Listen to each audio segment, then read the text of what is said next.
शादी के बाद रुखसत होकर मैं ट्रेन से अपने ससुराल जा रही थी। मेरी सुहागरात भी ट्रेन में ही होनी थी। मैं बेसब्री से अपने शौहर का इंतजार कर रही थी। मैंने अपने शौहर को अभी तक नहीं देखा था, पर जब मेरा शौहर आया तो इसे देखकर मैं बहुत खुश हुई, क्योंकि वो लंबे चौड़े खत का मालिक था। इसने आते ही मेरे साथ, मेरा नाम शमीन है, आज मेरी शादी का दिन है। मेरे घर में सारी तैयारियां जोशो खरोश से चल रही थी। मेरे बाबा ने मुझे ग्रेजुएशन तक पढ़ाने के बाद मेरी शादी तय कर दी। मेरे गांव में ऐसा ही होता है। यहाँ पर लड़कियों को बहुत कम ही पढ़ाया लिखाया जाता है और 18 साल की उम्र में होते ही इन्हें ब्याह दिया जाता है। मेरे बाबा ने फिर भी मुझे ग्रेजुएशन तक पढ़ने दिया, वरना बहुत सी लड़कियां तो मेरे गाँव में ऐसे भी हैं जो 12वीं तक ही पढ़ पाई थी। मेरी शादी मुझसे ऊंचे खानदान में हो रही थी। हम लोग गरीब घराने से थे। मेरा एक छोटा भाई और मैं ही हूँ। मैंने भी अपनी शादी के कई ख्वाब देख रखे थे, क्योंकि शादी से पहले तो मैं अपने दिल की कोई भी चीज़ नहीं ले पाई। तो मेरी माँ ने मुझसे यही कहा कि अब मैं अपने दिल की सारी ख्वाहिशें अपने शौहर के साथ ही पूरी करूं। मुझे उम्मीद भी यही थी कि मेरा शौहर मेरी ख्वाहिशों का मान रहेगा और मुझे समझेगा, लेकिन कुछ चीज़ें ऐसी थी जिनसे मुझे ठेस पहुंच रही थी। मेरे ससुराल वालों को मेरे घर से जो भी शादी का सामान दिया जाता था, तो इसमें वो तरह तरह की कमियां निकालते रहते थे और मेरे बाबा से और भी चीज़ों की मांग करते थे। मैंने इसलिए कई बार बाबा जी से भी कहा भी कि ऐसा करना ठीक नहीं है, लेकिन बाबा जी का कहना था कि वो लोग ऊंचे खानदान के हैं, ऐसे में तो थोड़ा बहुत तो हमें इनके आगे झुकना ही पड़ेगा और इनकी डिमांड्स को पूरा करना पड़ेगा, और इसी में हमारी भलाई है, क्योंकि मैं तुझे एक अच्छे खानदान में ही ब्याहना चाहता हूँ। एक बार तेरी शादी हो जाए फिर कोई झंझट ही नहीं, फिर तो तुम इस घर की खुद ही बहू बन चुकी होगी। मुझे भी अपने बाबा की बात कभी कभी ठीक लगती, तो कभी कभी मुझे खुद समझ में नहीं आता कि ना जाने मेरे मुस्तकबिल का क्या होगा। जब से मेरी शादी तय हुई है, अभी तक मैंने अपने होने वाले शौहर को देखा तक नहीं है, क्योंकि हमारे यहाँ यही रिवाज है कि शादी से पहले लड़का लड़की एक दूसरे को नहीं देख सकते, सिर्फ खानदान वाले ही देखते हैं और इन्हीं की रजामंदी से शादियाँ तय कर दी जाती हैं। मैं तो शुरू से ही देखने में बहुत खूबसूरत थी, इसीलिए मेरे होने वाले शौहर अजहर के खानदान वालों ने जब मुझे पहली बार देखा तो पहली नज़र में ही पसंद कर लिया। वो लोग हमारे गांव से काफ़ी दूर के एक शहर में रहते हैं, इसीलिए बहुत बड़ी बारात मेरे घर पर नहीं आ रही थी, लेकिन कितने भी कम लोग क्यों ना आ रहे हों, शादी ब्याह में तो बहुत सारा काम बढ़ जाता है। इसलिए मेरे लिए मेरे बाबा सारे इंतजाम को लेकर बहुत परेशान हो रहे थे कि ना जाने सब कुछ कैसे निपटेगा और सब अच्छे से होगा भी या नहीं। लेकिन खैर सब चीज़ें ठीक से हो गई और मेरी शादी अजहर के साथ हो गई और मैं रुखसत होकर रेलवे स्टेशन पर आ चुकी थी। मेरा दिल बार बार अपने शौहर का चेहरा देखने को कर रहा था, लेकिन चेहरा तो छोड़ो, मैं तो अपने शौहर की झलक तक नहीं देख पा रही थी, क्योंकि मेरे ससुराल वालों ने एक बड़ा लंबा सा घूंघट मेरे चेहरे पर डाल रखा था और ऊपर से मेरे ससुराल की जो औरतें थी, मेरी सास ननद और बाकी के रिश्तेदार, उन्होंने मुझे घेरा हुआ था, जिस वजह से मैं अपने शौहर से ना तो कुछ कह पा रही थी और ना ही इनकी एक झलक देख पा रही थी। फिर मैंने खुद को समझाया कि बस कुछ घंटे की ही बात है, अभी जब हम ट्रेन में बैठ जाएंगे तो इसके बाद तो मेरा शौहर मेरे पास आ ही जाएगा, तो इसीलिए अब मुझे कुछ घंटे तक का सब्र रखना होगा। इतनी तसल्ली तो मैं कर ही सकती हूँ। मुझे पता है कि मेरा शौहर भी मुझे देखने के लिए तड़प रहा होगा, जैसे कि मैं तड़प रही हूँ।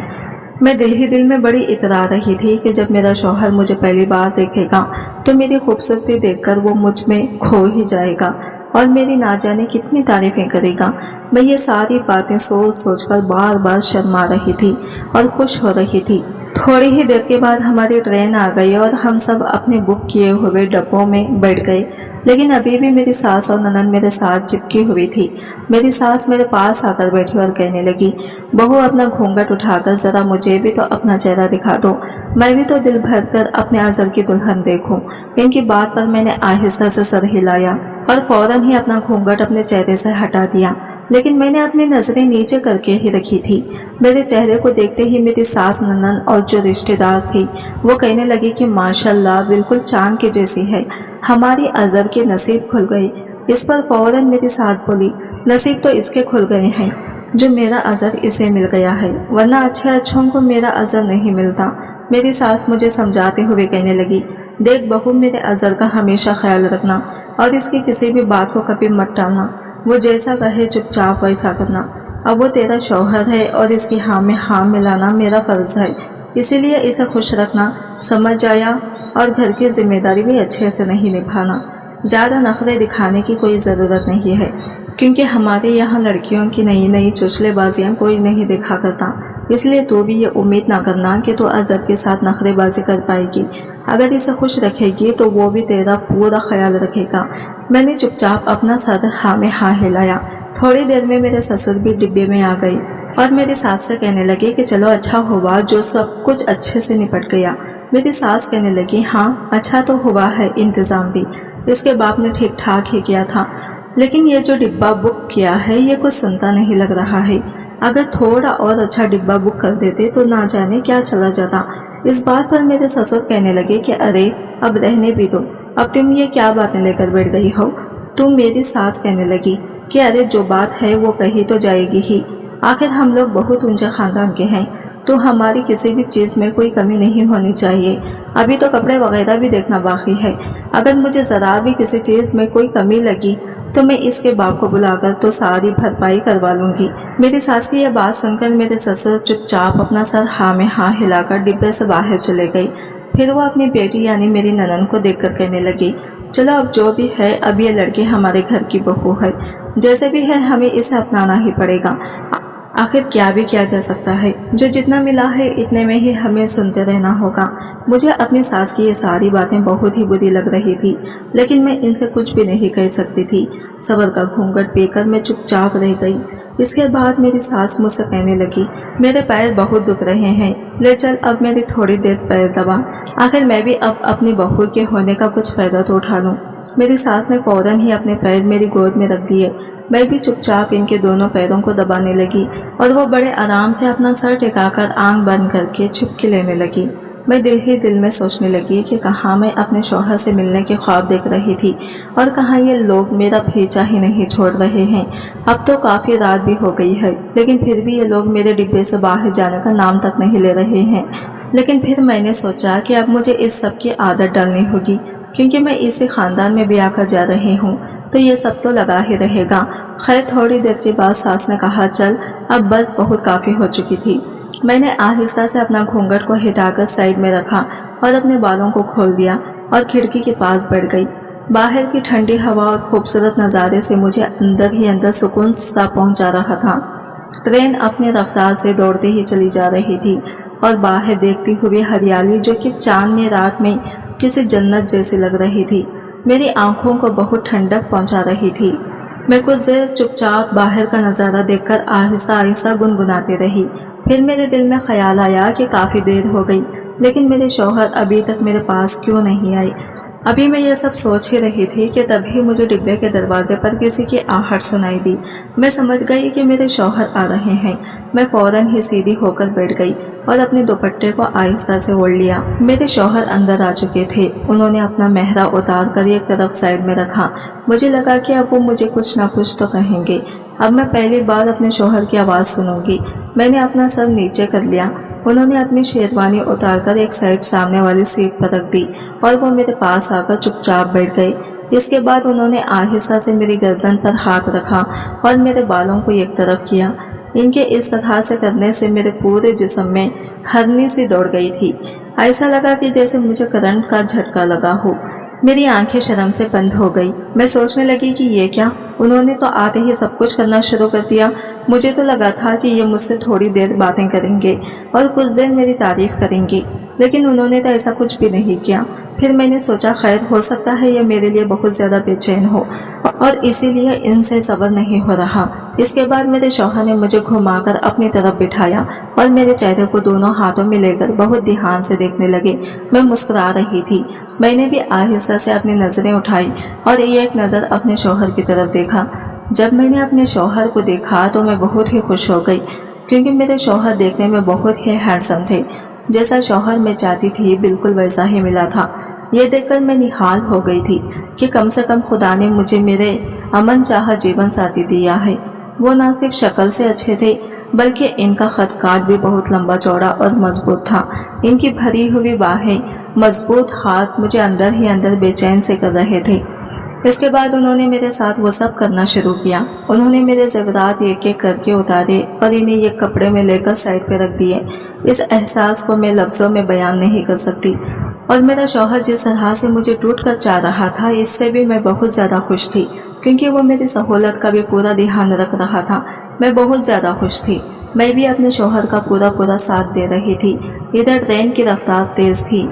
اس کے بعد نہ جانے کب ملن کی تھکان سے ہم اس قدر چور ہوئے کہ کب میری آنکھ لگ گئی مجھے پتا ہی نہیں چلا۔ صبح کے قریب ہی مجھے اپنے ڈبے کے باہر کچھ ہلکا سا شور سنائی دیا، جسے سن کر میں فوراً ہی اٹھ کر بیٹھی تو میں نے دیکھا کہ میرے شوہر ڈبے میں نہیں تھے۔ میں سمجھ گئی کہ وہ فریش ہونے کے لیے چلے گئے ہوں گے۔ میں نے فوراً ہی اپنے کپڑے بدلے اور خود کو دوپٹے سے ڈھانپ کر میں جیسے ہی بیٹھی ویسے ہی میری ساس اور ننن اور سسر دناتے ہوئے میرے ڈبے میں آ گئے۔ وہ نہ جانے کس بات سے بری طرح سے پریشان تھے۔ پہلے تو مجھے کچھ بھی سمجھ نہیں آیا۔ میں نے فوراً ان سب سے سلام کیا۔ پھر میری ساس کہنے لگی کہ تیرے زیورات صحیح سلامت تو ہیں۔ ان کی یہ بات ایک دم سے سن کر میں بھی حیران سے رہ گئی، کیونکہ اس وقت تو میرے جسم پر ایک بھی زیورات نہیں تھا سوائے ایک لاکٹ کے، کیونکہ میرے شوہر نے رات کے وقت میرے سارے زیورات اتار دیے تھے۔ میری ساس نے فوراً ہی مجھے ٹٹولنا شروع کر دیا۔ وہ یہ دیکھ کر حیران رہ گئی کہ میرے جسم پر ایک بھی زیور نہیں تھا۔ اس سے پہلے کہ میں ان سے کچھ بھی کہہ پاتی، انہوں نے ہائے توبہ مچانی شروع کر دی کہ اب تو ہم پوری طرح سے برباد ہو گئے۔ اس چور نے نہ صرف ہم لوگوں کو لوٹ لیا بلکہ بہو کے سارے زیور بھی لے گیا۔ ہمارا تو لاکھوں کا نقصان ہو گیا۔ میں نے تو بہو کے زیورات کو لے کر نہ جانے کتنے خواب دیکھ لیے تھے کہ ان زیورات کو پہن کر میں اپنے رشتہ داریوں میں جاؤں گی اور سب کو پورے ٹھاٹ سے دکھاؤں گی کہ میرے پاس بھی اب اتنے مہنگے زیورات ہیں۔ لیکن اب میں کیا کروں گی؟ ہمارا تو نہ جانے اتنے لاکھوں کا نقصان ہو گیا۔ روپے پیسے کپڑے لتے تو ہم گئے ہی، زیورات سے بھی ہاتھ دھو بیٹھے۔ میری ساس مجھ پر بری طرح سے چلانے لگی، تیری عقل کیا گھاس چرانے گئی تھی؟ تو آخر کر کیا رہی تھی جو تجھے یہ پتا ہی نہیں چلا کہ وہ چور تیرے زیورات کب اتار کر لے گیا؟ میں ان سے کہنا چاہتی تھی کہ میرے ساتھ ایسا کچھ بھی نہیں ہوا ہے، لیکن میری ساس تو میری کوئی بات سننے کو تیار ہی نہیں تھی۔ وہ دھاڑے مار مار کر رو رہی تھی۔ میرے سسر انہیں بار بار منع کر رہے تھے کہ وہ اتنا زیادہ ہنگامہ نہ کریں، کیونکہ باقی کے لوگ بھی پھر یہاں پر اکٹھے ہو جائیں گے، پر میری ساس تو کچھ بھی سننے کو تیار ہی نہیں تھی۔ میری ساس کہنے لگی کہ مجھے تو لگا کہ اس بہو کے قدم ہمارے گھر کے لیے اچھے ہیں، لیکن یہ تو نحوست نکلی۔ اب تو یہ میرے گھر پہنچی بھی نہیں ہے کہ ہمارا لاکھوں کا نقصان ہو گیا۔ اگر مجھے پہلے ہی پتا ہوتا کہ اس کے قدم ہمارے لیے اچھے نہیں ہیں تو میں کبھی بھی اپنے عذر کے لیے اسے بیاہ کر نہیں لاتی۔ پھر وہ مجھ سے یہ غصے میں چلا کر بولی کہ تجھے تو میں چھوڑوں گی نہیں، تیری اس نادانی کی وجہ سے میرا نہ جانے کتنے کا نقصان ہو گیا۔ اب تو دیکھ میں تجھے عذر سے کہہ کر کیسا ذلیل کرواؤں گی۔ ان کی یہ بات سن کر میں بری طرح سے گھبرا گئی۔ میں سوچنے لگی کہ میرا شوہر میری ساس کی باتوں میں آ کر اب میرے ساتھ برا برتاؤ کرے گا۔ ابھی تو اس کے ساتھ گزارے ہوئے میٹھے پلوں کی یاد میرے دل سے اتری بھی نہیں تھی کہ اب مجھے اس کے غصے کا سامنا بھی کرنا پڑے گا۔ تبھی میری ساس بولی کہ لیکن یہ لڑکا بھی اتنا لاپرواہ ہے کہ میں کیا بتاؤں۔ تبھی تو 2 آدمی میرے ڈبے میں گھسے، جن میں سے ایک آدمی تو جسم پر صرف بنیان اور ایک کچا ہی پہنا ہوا تھا، اور دوسرا اس کے بدن پر کوئی بھی کپڑا نہیں تھا اور وہ ٹھیک سے چل بھی نہیں پا رہا تھا۔ اسے دیکھ کر پوری طرح سے لگ رہا تھا کہ وہ شراب کے نشے میں اچھے سے ڈوبا ہے، کیونکہ وہ ٹھیک سے اپنے دم پر کھڑا بھی نہیں ہو پا رہا تھا۔ تبھی میری ساس ایک آدمی سے کہنے لگی کہ یہ تمہیں کہاں ملا؟ تو وہ کہنے لگا کہ ارے یہ تو باتھ روم کے ڈبے میں اسی طرح سے پڑا ہوا تھا، اس چور نے اسے بھی نہیں چھوڑا، اس نے اس کے بھی کپڑے اتار لیے، اور اتنی مہنگی شیروانی ہم نے اس کے لیے خریدی تھی، اور وہ چور تو اس شیروانی کو بھی لے کر فرار ہو گیا۔ میں بھی یہ سن ہی رہی تھی کہ تبھی ہی میری ساس اس آدمی سے کہنے لگی، دیکھ اظہر تیری لگائی نے کتنی بڑی لاپرواہی کر دی ہے، اس نے اپنے سارے زیورات اس چور کے حوالے کر دیے۔ ارے جب وہ چور اس کے زیورات چرا کر لے جا رہا تھا تو اسے شور تو مچانا چاہیے تھا، لیکن یہ تو نہ جانے کون سا نشہ کر کے سوئی تھی کہ اسے کچھ بھی پتا نہیں چلا۔ میری ساس کے منہ سے یہ بات سن کر میں نے آہستہ سے اپنی نظر اٹھا کر اس آدمی کو دیکھا جسے میری ساس اظہر کہہ کر پکار رہی تھی۔ اس کی شکل دیکھتے ہی میرے تو جیسے ہوش ہی اڑ گئے تھے، کیونکہ جسے وہ اظہر اور میرا شوہر کہہ رہی تھی وہ تو وہ انسان تھا ہی نہیں جس نے میرے ساتھ کل رات سہاگ رات منائی تھی اور جسے میں اپنا شوہر سمجھ کر اپنا سب کچھ دے بیٹھی تھی۔ یہ تو ایک موٹا سا آدمی تھا جو کہ نشے کیا ہوا تھا۔ इसे देखकर तो मेरे अरमानों पर पानी ही फिर गया। साथ ही साथ मैं ये सब सोचकर भी परेशान हो गई कि अगर कहीं इनमें से किसी को यह बात पता चल गई कि वो चोर मेरे साथ वो सब कर गया जो इनके बेटे को करना चाहिए था, तब तो ये लोग मेरा ना जाने क्या हाल करेंगे। जब भी वो दूसरा आदमी कहने लगा कि ये तो सारी रात बाथरूम के अंदर ही पड़ा रहा और ये बहू के पास आया ही नहीं, मेरे ससुर ने फौरन ही अजहर के ऊपर हाथ उठाते हुए कहा कि ये लड़का कभी नहीं सुधर सकता। अरे कम से कम कुछ तो शर्म कर ले। कल की रात तो तेरी बहू के साथ पहली रात थी। कल तो कम से कम तुझे बहू का ख्याल करना चाहिए था, लेकिन तुझे तो नशे की ऐसी लत लगी हुई है कि तुझे कुछ भी दिखाई ही नहीं देता है। तूने एक बार भी बहू के बारे में सोचा कि पूरी रात वो अकेले तेरे बिना कैसे काटेगी? वो कितनी बेसब्री से तेरा इंतजार कर रही होगी, लेकिन तुझे तो किसकी फिक्र ही नहीं है। ये सब तेरी माँ के लाड़ प्यार से बिगाड़ने का ही नतीजा है, जिसकी वजह से तू किसी को कोई बात नहीं सुनता।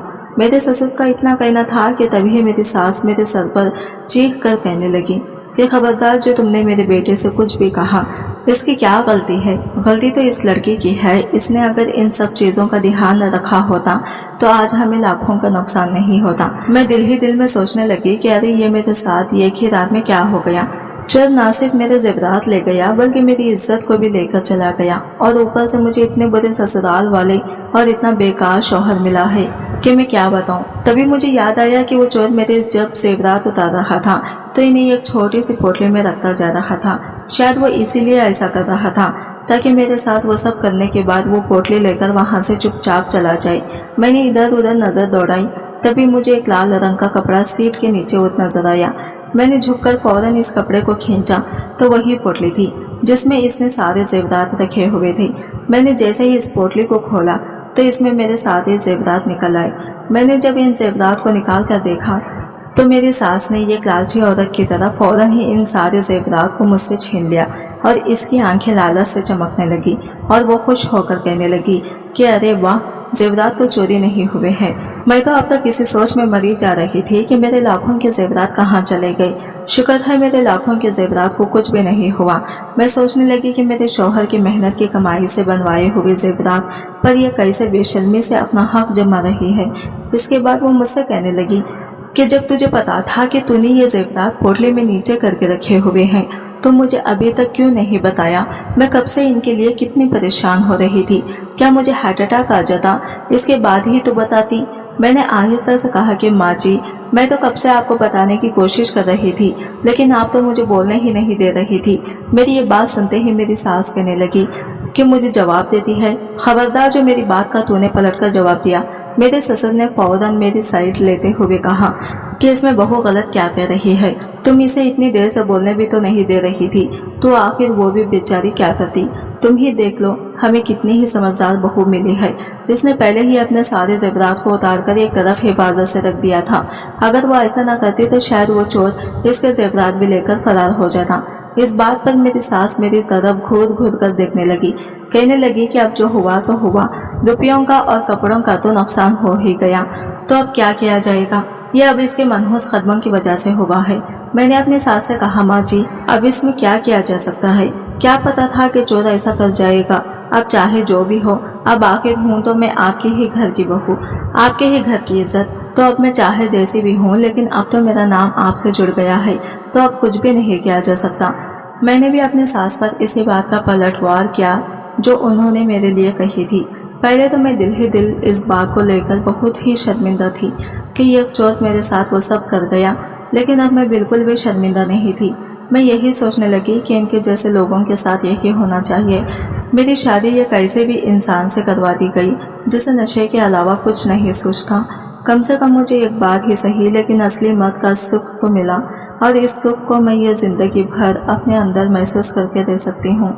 सच में चाहे कुछ भी हो, लेकिन वो असली मर्द था। इसने मुझे जो सुख दिया वो ये मोटा आदमी कभी भी नहीं दे सकता था। मेरी जैसी खूबसूरत लड़की को इसके जैसा ही आदमी मिलना चाहिए था, लेकिन मेरी खोटी किस्मत जो मुझे ऐसा शौहर मिला। लेकिन कम से कम मेरी पहली रात खराब तो नहीं हुई, और इस चोर ने मेरे साथ भी इतनी वफादारी तो निभाई कि इसने मेरे साथ वो सब करने के बाद भी मेरा एक भी जेवर लेकर नहीं गया।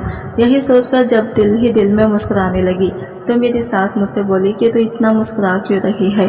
तो मैंने बहाना बनाते हुए कहा कि वो दरअसल माँ जी, मैं खुश हो रही हूँ कि हमारे जेवर बच गए और अब आप अपने रिश्तेदारों में इन जेवरात को पहनकर आराम से जा सकती हैं। मेरी इस बात पर मेरी सास बोली, हाँ ये तो ठीक कह रही है। और इसके बाद वो सब मेरे डिब्बे से चले गए। मेरा शौहर भी मेरे ससुर के साथ डिब्बे से बाहर चला गया और मैं एक बार फिर चुपचाप खिड़की के पास बैठकर बाहर के नज़ारे को देखने लगी और दिल ही में गुनगुनाने लगी। आज की वीडियो कहानी आपको कैसी लगी कमेंट करके ज़रूर बताइएगा, और वीडियो अच्छी लगी है तो लाइक शेयर ज़रूर कीजिएगा। हमारे चैनल को सब्सक्राइब करें फ्रेंड्स। मिलते हैं अगली नई वीडियो के साथ, तब तक के लिए बाय बाय, टेक केयर, अल्लाह हाफिज़।